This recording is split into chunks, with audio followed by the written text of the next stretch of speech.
You won't mind if I have a drink, yes? He said, hesitating for a moment before he picked up the glass and drank the liquor in one slow gulp. Now, how can I help you, Jorge? You sent killers to my home in Oaxaca, 3 men, one older, bearded, the other 2 younger, his nephews. They are dead. The bearded one escaped. What is his name and where has he gone? You're mistaken, young man. I sent no one.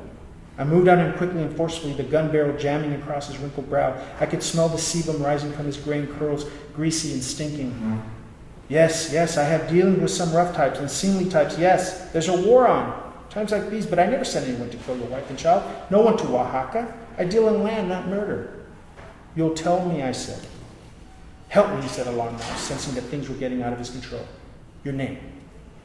Berto, I said, almost against my will. Berto, yes. Please, calm yourself. You don't have to get rough with me. I'll tell you everything I know willingly. I have no quarrel with you. Let's talk, and you'll find out that you have no quarrel with me. If I can help you to locate this murderer, this animal, I'll do it. Sit down. I moved back some, finding a chair that sat across from the sofa. I kept the gun trained on the old man. He filled his glass again. Please, take your drink, He picked it up, and he offered it to me. I nodded for him to put it on the table in front of me. Now, this man you're searching for. Yes, he sounds like one of my acquaintances. A dangerous man, a peasant rebel from the south. He ran with a group of others, also Southerners. He might be behind this, but I swear I did not put him onto you. His name, and then I decided what to do with you, you bastard, I said. My boy, he said, now taking his drink. I can't do that. But allow me to explain. And then do with me what you will. You said you wanted answers. I'll give you those. But please, an opportunity. Perhaps an opportunity you did not give the man whose blood has dried under your fingernails. Something about his manner, something about his certainty, his calmness, his promise of answers struck me as almost providential.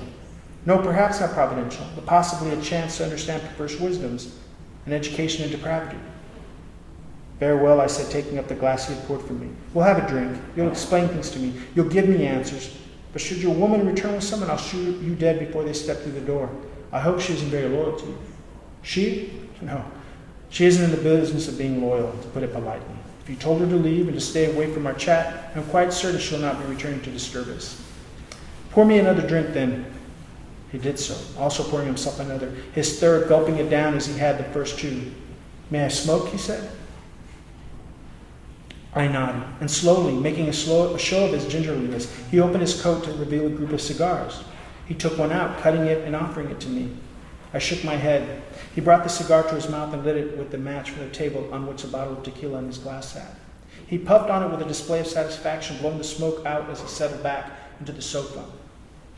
Tell me, Berto, whom do you think you avenge? Your wife? Your doomed son or daughter? He said, crossing himself. The men who violated your wife aren't fighting for anyone or any cause but their own. These are lawless times, and lawless times give rise to lawless men. What that fool Madero, with his silly proclamations, wants us to believe is that there is freedom within the law. There is no such thing. There's only law and lawlessness. General Diaz understood this. His supposed cruelties are only reflections of this order. Ideals are for fools and young men. I am neither. Unfortunately, Diaz is gone, and now there is no order. He drank another glass of tequila, his cigar forgotten for the moment. The thing is, young man, you're acting under the misapprehension that you can find a cause in all this pain and death and inhumanity. That there is actually a man out there that is responsible for your loss. You want him pointed out to you so that you can track him and kill him. But tell me, did it give you any satisfaction to kill the 2 boys that rode with him?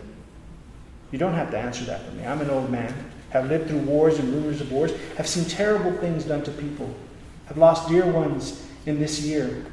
I too sought vengeance, sought justice. The law, yes, eternal law, God's law, man's law, even the devil's law, so long as someone could be held to account. Isn't that what you want?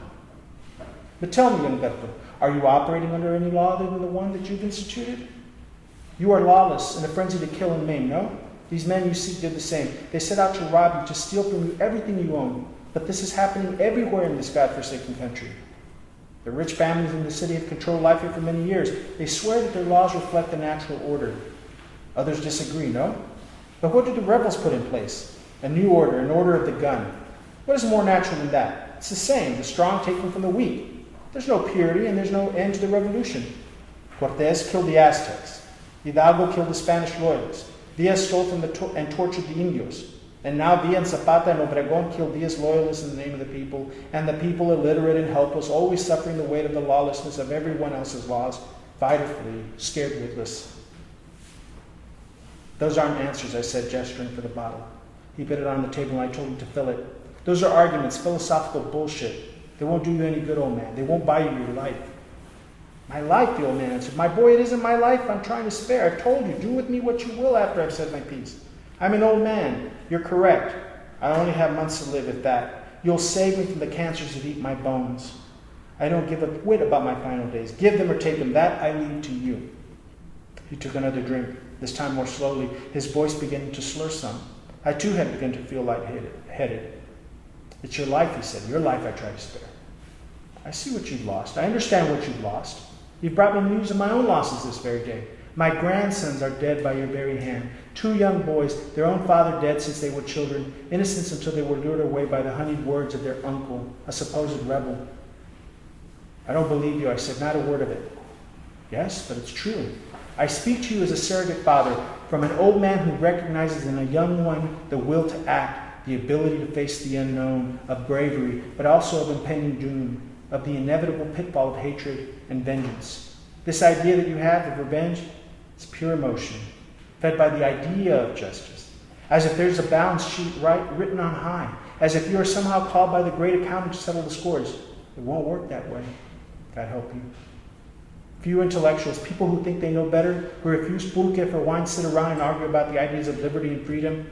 He gave a laugh, the sound of cynicism itself. Perhaps we'll line them up first, eh? Avenge your wife and doomed child by ridding this country of Maderistas and lying fools who incite the poor and stupid to do their work for them, to give them their power. It's a fool's errand. Make your own laws, young man, but make smart ones that will bring you to an old age, where your gray hair will prove a comfort for your children. Yes, your children. You're young. You can start your life again, eh? But if you decide to kill for them, for their ideals, their romanticisms, at the very least do not mistake your vendetta for justice. There is no justice in this world. There is only order and disorder, extinction and survival.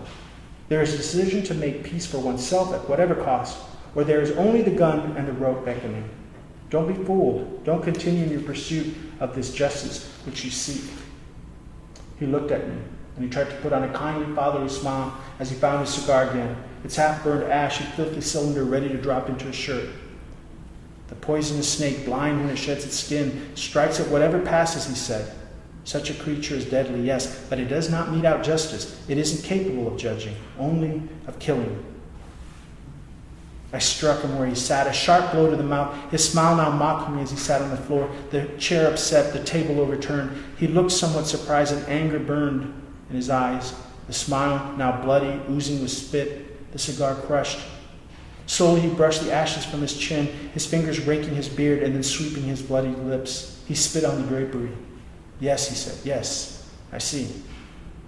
I won't hear any more of your lies, old man. You'll tell me what I want to know. You'll tell me where he went, or I'll kill you where you sit. He tried to stand then, but I swept his legs out from under him before he could lift his rump more than 6 inches off the floor. You'll tell me, goddamn you. I've told you all, he said. I'll tell you nothing more, hijo de puta. Kill me if you dare, cobarde. Yes, coward. A coward who shoots men in the back, who steals and claims birthrights, who thinks himself aligned with God and with morality. Your wife died for your sins, not for hers. Your child suffers in limbo because of the blood on your hands. I kicked him in the mouth then, the point of my boot landing between his rows of yellow teeth, shattering them like brittle desert glass as he began to choke and then howl. You'll tell me how you know these things. But he kept up the crying, spitting out teeth and blood, the slime that his mouth could not contain. I hit him with the gun butt, splitting the skin on his forehead, and then again, this time to the eye. He said nothing, collapsing on the floor, supine, quiet except for the muffled gasps for air. His hands pressed against the wounds as if trying to put his flesh together again. Tell me or I shoot you now, I said. East, he moaned, to Mexico City. He'll join up with others.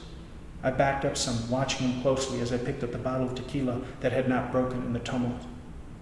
His name, I said. Name or I cut off your hands. He's my son, he said, my son. You killed his brother, an innocent man sent by me to make a land purchase and nothing more. Did you think you could get away with it? Could continue to live your life as if you had done nothing? I will kill your son, I said, as surely as someone will kill me. He said nothing, his face covered with blood, his eyes swollen and leaking, his mouth a liquid hole. I turned and pushed past the door, untied and mounted the horse, and turned him east.